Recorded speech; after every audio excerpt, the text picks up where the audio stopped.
ഇന്ന് ഏറ്റവും നിർണായകമായ ഒരു ചരിത്ര മുഹൂർത്തമാണ്. കേരളത്തിന്റെ തന്നെ വികസന കവാടമെന്ന് വിശേഷിപ്പിക്കുന്ന വിഴിഞ്ഞം അന്താരാഷ്ട്ര തുറമുഖം ഔപചാരികമായി ഉദ്ഘാടനം ചെയ്യുന്ന ദിവസമാണിന്ന്. ഈ തുറമുഖം ഉദ്ഘാടനം ചെയ്യുന്ന ദിവസം ശ്രീ ഉമ്മൻചാണ്ടി സാറിന്റെ ഖബറിടത്തിൽ വരണം എന്നുള്ളത്, ഇവിടെ വന്നിട്ട് വേണം ആ ഉദ്ഘാടന ചടങ്ങിൽ പങ്കെടുക്കേണ്ടത് എന്നുള്ളത് വളരെ ദിവസങ്ങളായി മനസ്സ് പറയുന്ന ഒന്നാണ്. പ്രിയപ്പെട്ട ചാണ്ടി ഉമ്മൻ MLA ഇവിടെ വന്ന് സാറിന്റെ ഖബറിടത്തിൽ വന്ന് പുഷ്പാർച്ചന നടത്താൻ കഴിഞ്ഞത് യഥാർത്ഥത്തിൽ ഒരു വികാരപരമായിട്ടുള്ള ഒരു നടപടിയായിട്ടാണ് ഞാൻ കാണുന്നത്. വിഴിഞ്ഞം തുറമുഖത്തിന്റെ പിതാവാണ് ശ്രീ ഉമ്മൻചാണ്ടി സാർ. ഏത് അഴിമതി ആരോപണങ്ങളും കേൾക്കാൻ, ഈ തുറമുഖം യാഥാർത്ഥ്യമാക്കുന്നതിന്റെ പേരിൽ എത്ര പഴി കേൾക്കാനും ഞാൻ തയ്യാറാണ് എന്ന് പറഞ്ഞ് ഈ ഒരു മനുഷ്യൻ ഇറങ്ങിത്തിരിച്ചത് കൊണ്ട് മാത്രമാണ് ഈ തുറമുഖം ഇന്ന് യാഥാർത്ഥ്യമായിട്ടുള്ളത്. തുറമുഖം യാഥാർത്ഥ്യമാകുമ്പോൾ അതിൻ്റെ എല്ലാ അവകാശങ്ങളും എടുക്കാൻ മുഖ്യമന്ത്രിയും പ്രധാനമന്ത്രിയും എല്ലാം പരസ്യങ്ങളിലൂടെ മത്സരിക്കുമ്പോൾ കേരളത്തിലെ ജനങ്ങൾക്കറിയാം ഇത് ഉമ്മൻചാണ്ടി സാറിന്റെ കഠിനാധ്വാനത്തിന്റെയും ആത്മാർത്ഥമായ പരിശ്രമത്തിന്റെയും അസാധാരണമായ ധൈര്യത്തിന്റെയും ഫലമായിട്ട് യാഥാർത്ഥ്യമായിട്ടുള്ള പദ്ധതിയാണ് എന്ന് കേരളത്തിലെ മുഴുവൻ ജനങ്ങൾക്കും അറിയാവുന്ന വസ്തുതയാണ്. ഒരു കല്ലിട്ടാൽ തുറമുഖമാവുമോ എന്നതാണ് ബഹുമാനപ്പെട്ട മുഖ്യമന്ത്രി ഇന്നലെ ചോദിച്ച ചോദ്യം. കല്ലിട്ടാലല്ല, കരാറൊപ്പിട്ടാൽ തുറമുഖമാവും. രണ്ട് കാര്യങ്ങളാണ്. ഒന്ന് തുറമുഖ നിർമ്മാണം, രണ്ട് പശ്ചാത്തല വികസനം. ഏത് PPP പ്രോജക്റ്റിന്റെയും പശ്ചാത്തല വികസനം സർക്കാരുകളുടെ നേതൃത്വത്തിലാണ് നടത്തേണ്ടത്.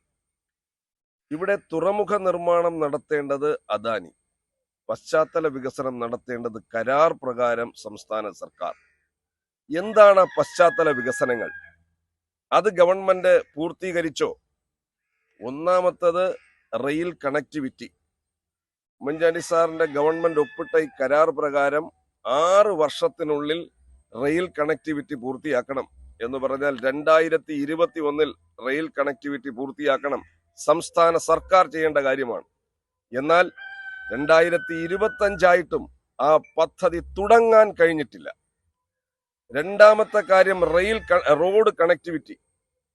2 കിലോമീറ്റർ റോഡ് നിർമ്മിച്ച് നാഷണൽ ഹൈവേയുമായി ബന്ധിപ്പിക്കാനാണ് കരാർ പറഞ്ഞിരിക്കുന്നത്. ചരിത്ര ദിവസമാണ് കേരളത്തെ സംബന്ധിച്ച്, ഭാരതത്തെ സംബന്ധിച്ച് ഈ ദിവസം. പ്രത്യേകിച്ച് ഭാരതത്തിന്റെ പ്രധാനമന്ത്രി വന്ന് തന്നെ ഈ പരിപാടി ഉദ്ഘാടനം ചെയ്യുന്നത് സന്തോഷമായ കാര്യമാണ്. കേരളത്തിലെ സർക്കാർ അതിനെ ഫെസിലിറ്റേറ്റ് ചെയ്യുന്നു എന്നുള്ളതും നല്ല കാര്യം തന്നെയാണ്.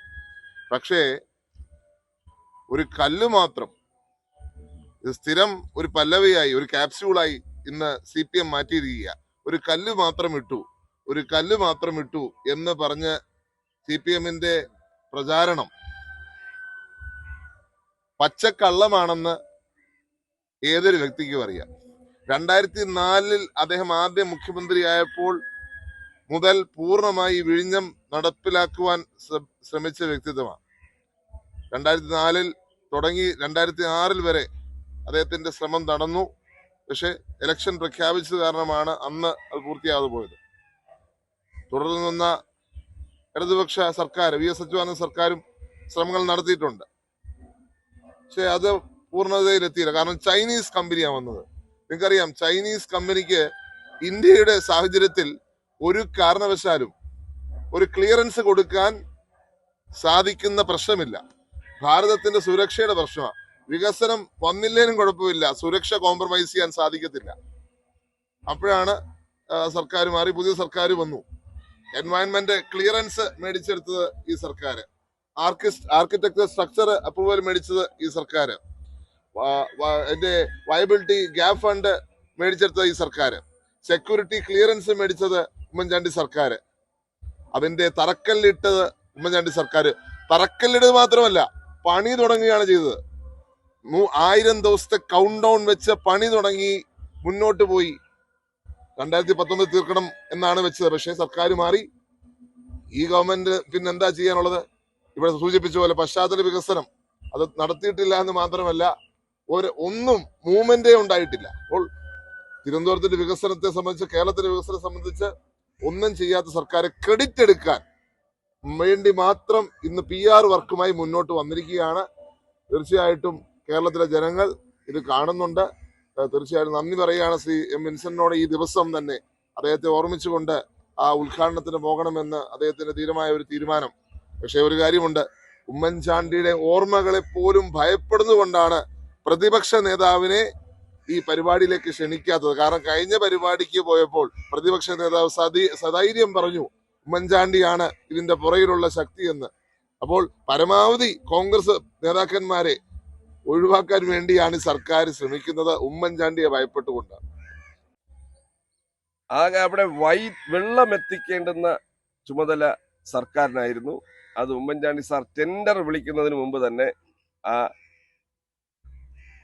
വെള്ളം അവിടെ എത്തിക്കുന്നതിനുള്ള പദ്ധതി പൂർത്തീകരിച്ചു. വൈദ്യുതി എത്തിക്കാനുള്ള പദ്ധതി ഉമ്മൻചാണ്ടി സാറിന്റെ കാലത്ത് തുടങ്ങി, ഏറെ വൈകി അടുത്ത കാലത്ത് അത് പൂർത്തിയായി. അപ്പൊ റെയിൽ കണക്ടിവിറ്റിയും റോഡ് കണക്ടിവിറ്റിയും ഇല്ലാതെയാണ് വിഴിഞ്ഞം ഇന്റർനാഷണൽ സീപോർട്ട് ഇന്ന് ഉദ്ഘാടനം ചെയ്യുന്നത്. ഇതിന്റെ കൊമേഴ്ഷ്യൽ ഓപ്പറേഷൻ ആരംഭിച്ചത് ഡിസംബർ മാസത്തിലാണ് 2024. ഇന്ന് വരെ ഏകദേശം 6 ലക്ഷം കണ്ടെയ്നർ ആ തുറമുഖം കൈകാര്യം ചെയ്തു. എന്നാൽ ഒരു കണ്ടെയ്നർ പോലും ആ ഗേറ്റ് കടന്ന് വന്നിട്ടില്ല. അതിന് കാരണം സംസ്ഥാന സർക്കാർ റെയിൽ റോഡ് കണക്ടിവിറ്റി ഒരുക്കാത്തത് കൊണ്ടാണ്. ഈ ഗേറ്റ് വേ ട്രാഫിക് ആരംഭിച്ചാൽ മാത്രമേ നമ്മുടെ നാടിനുള്ള വികസനം ഉണ്ടാവുകയുള്ളൂ. ലോജിസ്റ്റിക്സിന്റെ അപാരമായ സാധ്യത, ട്രാൻസ്പോർട്ടേഷൻ തുടങ്ങി മൾട്ടിവേരിയസ് ഫീൽഡിലേക്ക് ഉണ്ടാകുന്ന വികസനങ്ങൾ നടക്കാത്തതിന് കാരണം സംസ്ഥാന സർക്കാർ ഉത്തരവാദിത്തപ്പെട്ട ഈ പശ്ചാത്തല സൗകര്യങ്ങൾ ഒരുക്കാത്തത് കൊണ്ടാണ്. ഇവിടെ ഒരു കരാർ ഒപ്പിടുന്നത് വരെയാണ് സർക്കാരിന്റെ സമ്പൂർണമായിട്ടുള്ള ഇടപെടലുകൾ വേണ്ടത്. കരാർ ഒപ്പിട്ട് കഴിഞ്ഞാൽ പിന്നെ ഒരു മേൽനോട്ട ചുമതലയാണ് സർക്കാരിന് വഹിക്കാനുള്ളത്. എന്നാൽ ആ മേൽനോട്ട ചുമതല പോലും പൂർണ്ണമായും ഉത്തരവാദിത്തത്തോടെ സമയബന്ധിതമായി നിർവഹിക്കാൻ കഴിയാത്തത് കൊണ്ടാണ് 5 കൊല്ലം ഈ തുറമുഖം നിർമ്മാണം വൈകിയത്. ഓഖിയുടെ കാര്യവും 3 മാസത്തെ സമരത്തിന്റെ കാര്യവും പറഞ്ഞിട്ടാണ് ഗവൺമെന്റ് ഈ വൈകിയതിനെ കുറിച്ച് പറയുന്നത്. ആകെ ഈ തുറമുഖം നിർമ്മിക്കേണ്ടത് 4 വർഷമായിരുന്നു. എന്നാൽ 5 വർഷം ഇപ്പോൾ വൈകി. അതിനൊരു ഓഖിയും ഇത് പഴിക്കുമ്പോൾ സർക്കാർ മോണിറ്റർ ചെയ്യേണ്ടത്, സർക്കാർ ഒരു ഫെസിലിറ്റേറ്ററിന്റെ ചുമതല നിർവഹിക്കേണ്ടത് നിർവഹിച്ചോ എന്നുമാണ് കാണേണ്ടത്.